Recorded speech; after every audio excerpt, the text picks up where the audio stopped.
அரசரை நீங்கள் ஆணையிட்டபடி அந்த வாலிபனை இழுத்து வந்துள்ளோம். இளைஞனே, உன் பெயர் என்ன? தமஸ்கு ஊரானாகிய பவுல். ரோம சாம்ராஜ்யத்தின் குற்றம் சாட்டினவர் குற்றம் சாட்டப்பட்டவருக்கு முன்பாக குற்றத்தை நிரூபிக்காமல் யாதொரு தண்டனையும் தருவதில்லை. ஆகவே நீ பேசுவதற்கு உனக்கு உத்தரவு தருகிறேன். கனம் பொருந்திய அகிரிப்ப ராஜாவே, பிரதான ஆசாரியர்களும் யூதர்களும் எனக்கு விரோதமாக சாட்டிய குற்றத்திற்கு யாதொரு அடையாளமும் இல்லை. நான் தர்க்கம் எதுவும் பண்ணவில்லை. அப்படியானால் வேறு என்னதான் தவறு செய்தாய்? நான் தவறு செய்தேன் ராஜாவே. நான் தேவ குற்றம் செய்தேன்.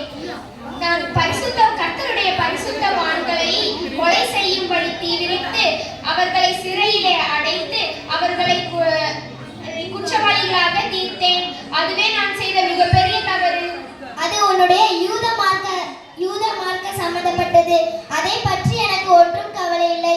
வேறு என்னதான் குற்றம் செய்தாய், அதை சொல் முதலில். மார்க்க குற்றத்தை தவிர வேறு யாதொரு குற்றமும் நான் செய்யவில்லை. தர்க்கம் செய்ததில்லை. யூதர்களுக்குள்ளே கலகம் உண்டாக்கியதும் இல்லை.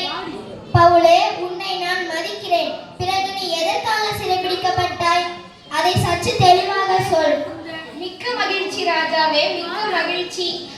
நான் யூதர்களுக்கு விரோதமாக எழுந்து ஒரு நாள் அவர்களை கொலை செய்யும்படி பிரதான ஆசாரியர்களிடம் கட்டளை பெற்று மதிய வேளையிலே கிளம்பினேன். அப்பொழுது சூரிய ஒளியை விட பிரகாசமான ஒளி ஒன்று தோன்றியது. அது என் கண்களில் வெளிச்சத்தை உண்டாக்கியது. நான் உடனே கீழே விழுந்தேன். அப்பொழுது ஒருவர் என்னிடத்தில், நீ ஏன் என்னை துன்பப்படுத்துகிறாய் என்று கேட்டார். பின்பு என்ன நடந்தது பவுல், சொல். சொல்கிறேன் ராஜாவே. நான் அவரிடம் நீர் யார் என்று கேட்டேன். அப்புறம் பிறகு என்ன சொன்னார்? நீ என்னை துன்பப்படுத்துகிற கிறிஸ்து என்றார். எவைகளை குறித்த சாட்சி? அதை அவர் உனக்கு சொல்லிக் கொடுத்தாரா? ஆம், கற்று தந்தார் அரசே. இருளில் இருக்கும் ஜனங்கள் பெரிய வெளிச்சத்தை காணும்படி அவர்களுக்கு முன்பாக நான் சாட்சியாக வாழ எனக்கு சாட்சிகளை கற்றுத்தந்தார். அப்படியா? நீயும் அப்படியே செய்தாயா? ஆம் ராஜாவே, நானும் அப்படியே. முன்பு எருசலேமிலும் பின்பு தமஸ்குவிலும் புறஜாதியினிடத்திலும் இப்பொழுது ராஜாவே உங்கள் முன்பதாகவும் அவருடைய சாட்சியை வெளிப்படையாக கூறி வருகின்றேன். போதும் நிறுத்து. உனக்கு பைத்தியம் பிதற்றுகிறாய். நான் பைத்தியம் அல்ல அதிபதி அவர்களே. நான் பிதற்றவும் இல்லை.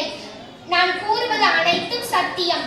நான் கூறும் அனைத்து சத்திய வார்த்தைகளும் தேவன் என்ற சிலுவையில் அறையப்பட்டு பாடுபட்டு 3ஆம் நாள் உயிரோடு எழுந்து உலகத்திற்கு ஒளியாக வந்தார்.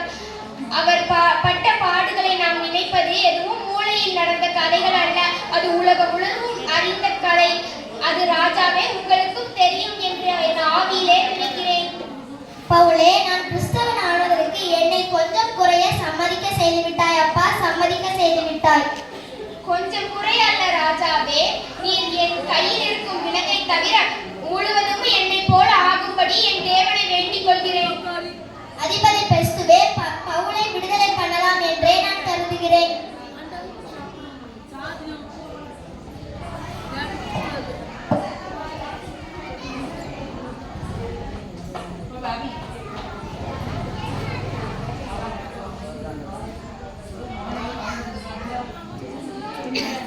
குற்றமற்ற வாலிபம் பலிபீடத்தில் எரியும் நெருப்பு.